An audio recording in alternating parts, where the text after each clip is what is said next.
Your resume can make the difference between landing interviews and getting your dream job or spending months on the job market without success. And when decision makers are only spending 6 seconds on your resume before deciding whether they should move on to the next one, it's really important that you don't make mistakes. So in this video, we're going to take a look at those common mistakes, and I'm going to teach you how to avoid them.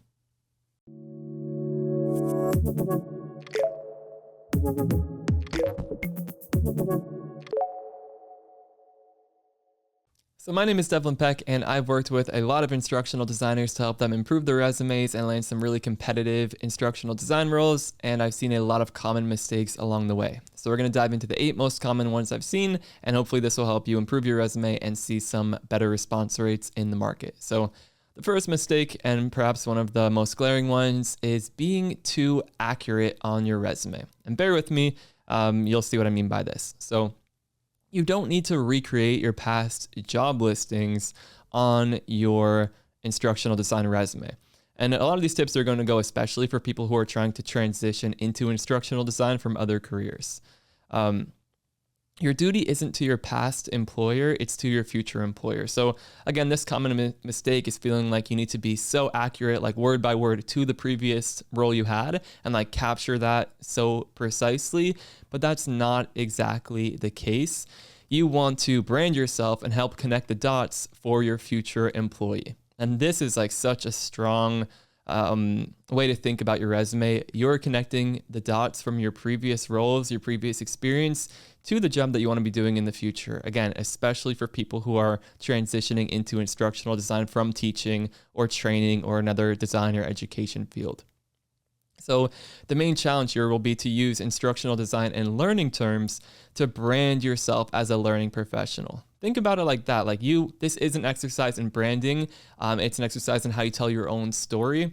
And if if you have like a paralegal job on there or teaching jobs on there and you're using this really specific like jargon or technical language, an instructional design hiring manager is going to look at that and be like, oh, this person isn't an instructional designer. They're a paralegal or they're a teacher. Or, oh, this is an academic. We're looking for someone who has instructional design experience. And the thing is if you hold a lot of these roles, you probably do have instructional design experience. You probably have been designing learning experiences or developing e-learning online, using adult learning principles to help your peers, your coworkers learn things. The list goes on and on. We're not going to get too deep into that in this video, but it's your job to use instructional design language and terms to talk about those skills that you've employed in the past. You don't want to use the terms that you would use in your previous workplace just to like be more true to that past role. So I'm going to show you some examples here.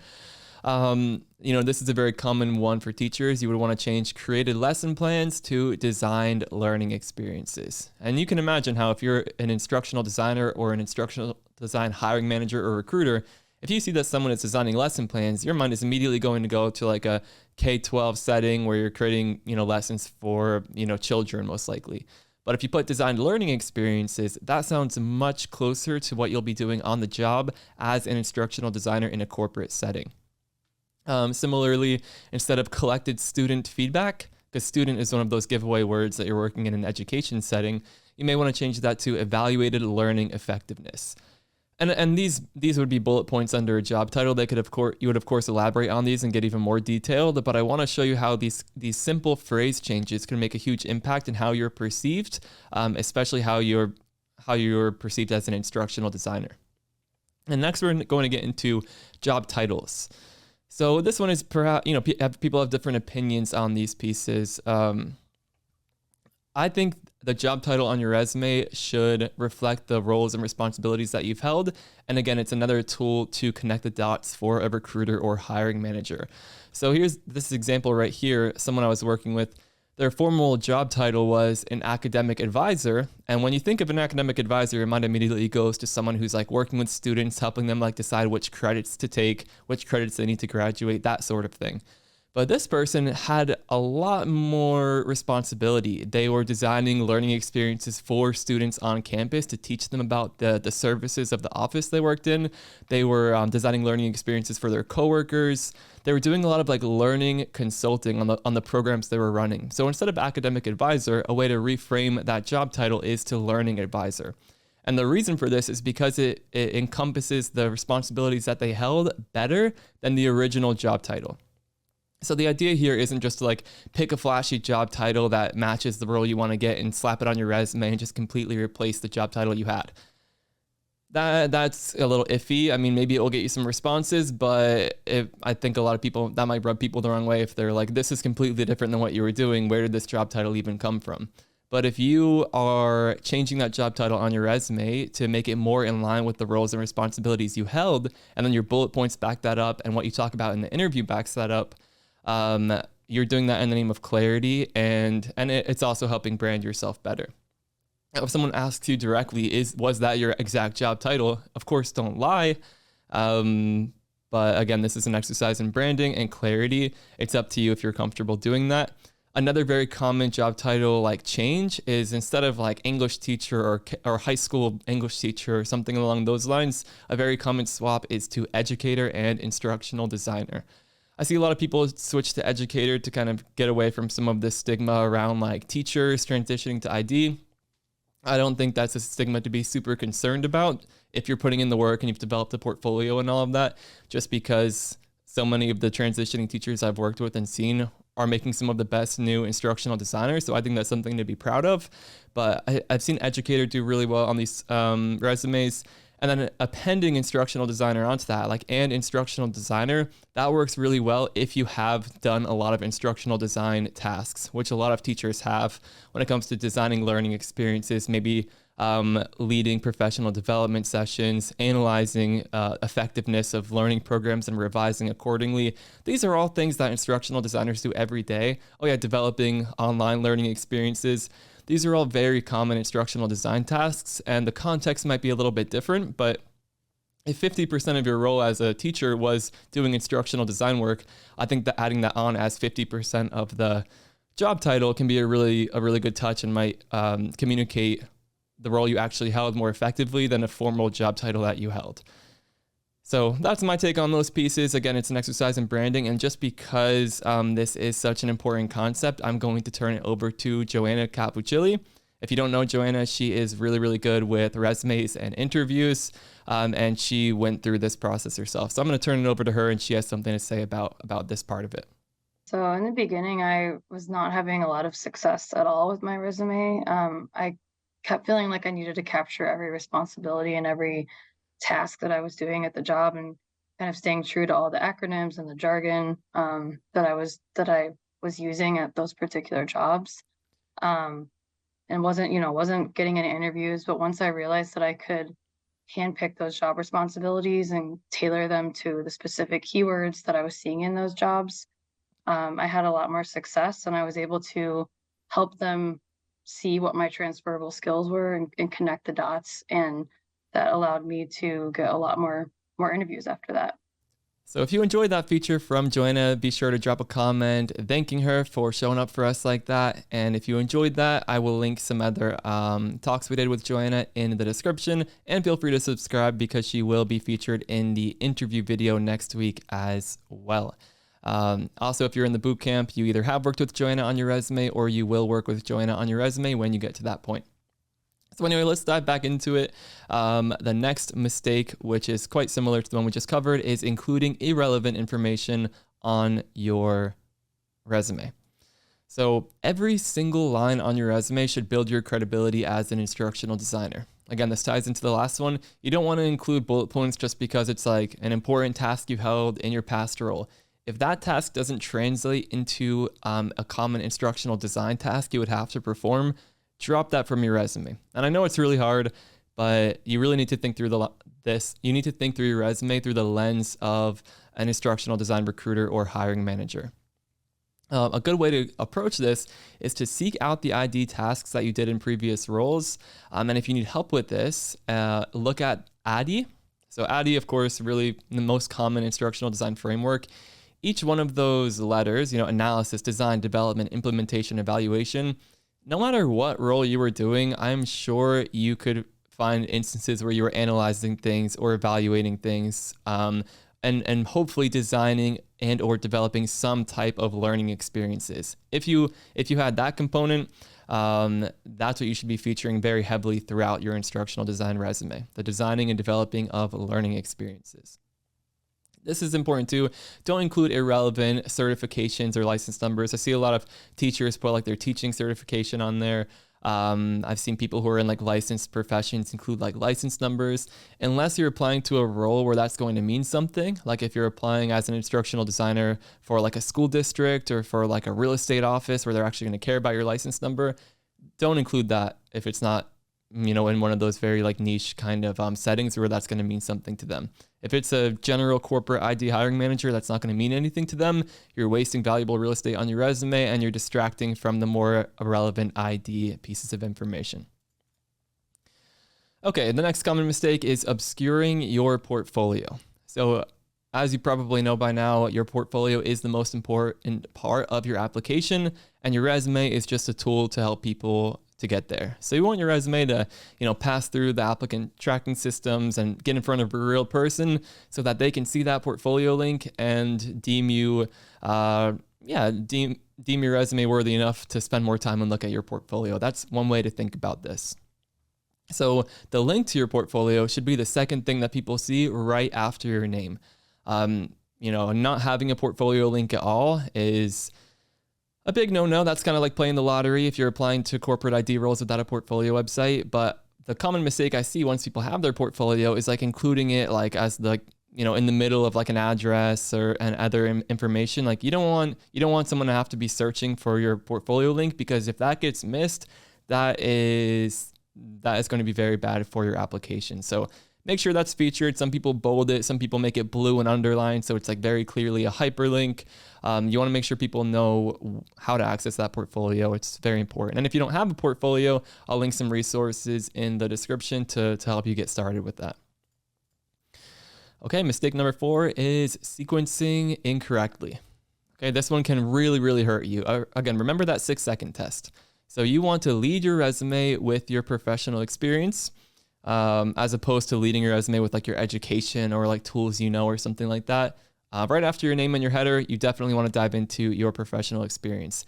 And then for your different jobs that you've held or the different roles you've held, you want to lead that first bullet point with the most relevant instructional design responsibility that you had in that role. And in most cases, this is something to do with designing or developing learning experiences. So I've seen this mistake, and this can really cost you interviews. So if you have, a learning advisor, if that's like your job title, and then your first bullet point is something not super ID relevant, that might be all it takes for someone to go onto the next resume and say, oh, this person doesn't have any ID experience.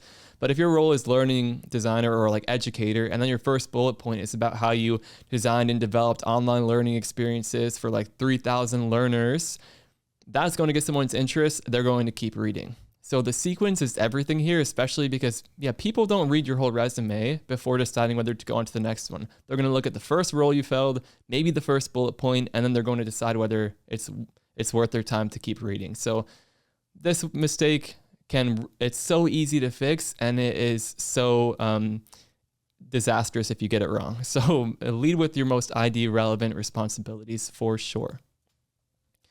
Okay, mistake number 5, you may have heard this one if you've done much general resume research, getting too decorative. So your resume isn't an art project. You definitely want to prioritize readability and user experience. If you want to show off your design skills, the easiest place to do that is on your portfolio and your portfolio projects. You can bring your resume more like on brand with your portfolio site, but not if you're worried that it will compromise readability or user experience. So to help with this and to save you some time, I did include an ATS-friendly resume. You can download it with the link in the comments. This is a part of like the paid resume course and bootcamp, but I figured I'd share it with you to save you some time and hopefully help you land some more interviews. So that's already made. Just grab it with the link in the comments or description. And then this is a somewhat nuanced, but some people use a more decorative resume when sending it to people directly. So for example, if like a hiring manager reaches out to you on LinkedIn and they're like, hey, you look like you'd be a great fit for this role. Do you have like a resume I could review? Some people then have like a more on-brand resume that might have like some more unique formatting. And then they have like a traditional ATS friendly resume that they upload to like these tracking systems when they're applying to jobs online. So that's an option. I've always just had a pretty traditional one. I mean, I use like my my website font, and it would be slightly branded, but you can't go wrong with a traditional, simple, clear, concise resume. So again, check out that template with the link in the comments. Okay, mistake number 6 is using a single resume. And this one isn't necessarily like disastrous, but if you have some jobs that you're really excited about, you can make some minor updates to really improve your response rate and improve your chances at getting an interview. So in case you didn't know this, you may have if you've done much resume research. The closer your resume matches the job listing, the more likely it will reach a real person, generally speaking. If you've gotten a referral, this isn't going to matter. Someone is going to see your resume regardless.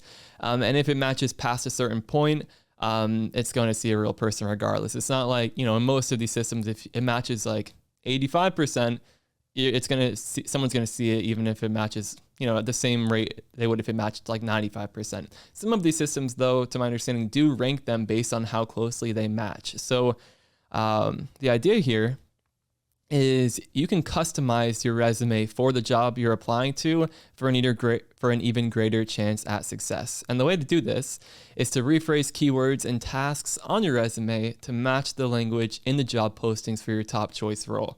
So if you have like a spot near your name where you give yourself a title like Devlin Peck, instructional designer, if I'm applying to an instructional design role, I'll leave that as instructional designer. If I'm applying to an e-learning developer or learning experience designer role, I'll change that job title accordingly. And then, of course, with the phrases that you see in the job listings, you may have like design and develop learning experiences, but they may say they're looking for someone who can like develop curriculum. So you may like swap that out for develop curriculum just to match the language that team and that job posting uses. So you may wind up with a lot of different versions of your resume for these different roles you apply to. This can get quite grueling, but so what I generally recommend is you do this for the roles that you're like most excited about. It's okay to use your default resume once it's like ID specific for a lot of the roles out there. But yeah, if you like really want a role, take the extra time, take the extra 30 minutes, extra hour or so to customize it, because someone's going to see it if you go through that extra trouble. And this isn't just for rephrasing keywords, but like if you see a job that is more focused on like project management, then maybe you pull out tasks from your past roles that are more project management focused instead of having it be more focused on like designing and developing e-learning. So you'll have to use your judgment on that, but try to get to the essence of what the job posting is asking for, and then give that language back to them in your resume and reframe your tasks accordingly. So I hope that makes sense, but this is a really powerful way to increase your response rate. All right, mistake number 7 is using weak verbs.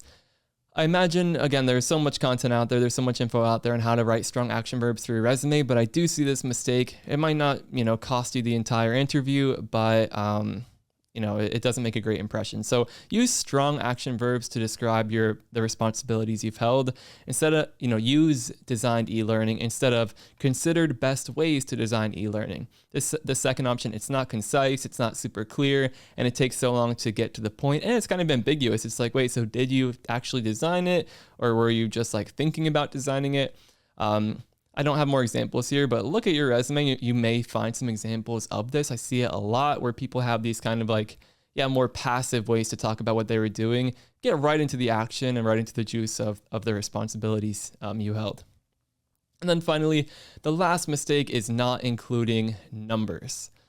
Again, this is some general resume advice, but equally as important for instructional design resumes. So include numbers on your resume to highlight your impact. Of course, the gold standard of this is like the actual metrics that you moved, but not a lot of people don't have those metrics. So there are other ways to include numbers. For example, how many learners did you reach? If you were a teacher, you could speak to how many students you've reached over a year's time, over your entire career working as a teacher. You can include that number in your bullet point about how you designed learning experiences. How many learning experiences did you design, right? How many online courses? How many, like quantifying the actual output that you created, that can help. It's not it's not getting all the way to impact, which is the last one. What quantifiable impact did you help produce? But these first two tiers can help a lot. Numbers, help grab attention, and they can help build your credibility if they are large enough. You don't want to do like, oh, I design learning experiences for like 12 people, because that's going to make you look inexperienced. But if the numbers are sufficiently large, it would be good to highlight that. So here's an example. I kind of combined them all into this one. You could change designed learning experiences for English language learners to designed 50+ learning experiences for 800 learners to help them improve their English language proficiency by 25%. So take a look at that, see if, and you don't have to use all three of these numbers for every single bullet point. Maybe you use, you can mix and match where you drop these in. I guess a follow-up mistake to this is like, don't force it. I've seen some people like, they really try to force including the numbers, and it's just like obviously fake, especially with the results. Don't include a result or a metric if you can't justify how that was measured and how you helped contribute to that result. So don't like pull something out of nowhere, because that will likely come up in an interview, and it's going to be really awkward and probably lead to definitely not getting an offer if you can't speak to those results confidently and competently. Okay, so next steps, feel free again to download that free resume template. That should help save you a lot of time. It's kind of cool because when you upload that, once you export and upload that resume template to like these online portals, it like automatically fills in all of the information for you with like your experience and your education and that sort of stuff. We did our best at making it do that. So leave a comment letting us know if that does help save you some time. Also, we're going to be building out a full interview success playlist. So I'm going to include some of our past materials in there, but also next week we have a really in-depth interview video that should help you increase your close rate with interviews. So feel free to subscribe. You could turn on the notifications so that as soon as that video goes live next week, you will get notified and hopefully start seeing some immediate results. So thanks for making it to the end of this video, and I will see you in the next one.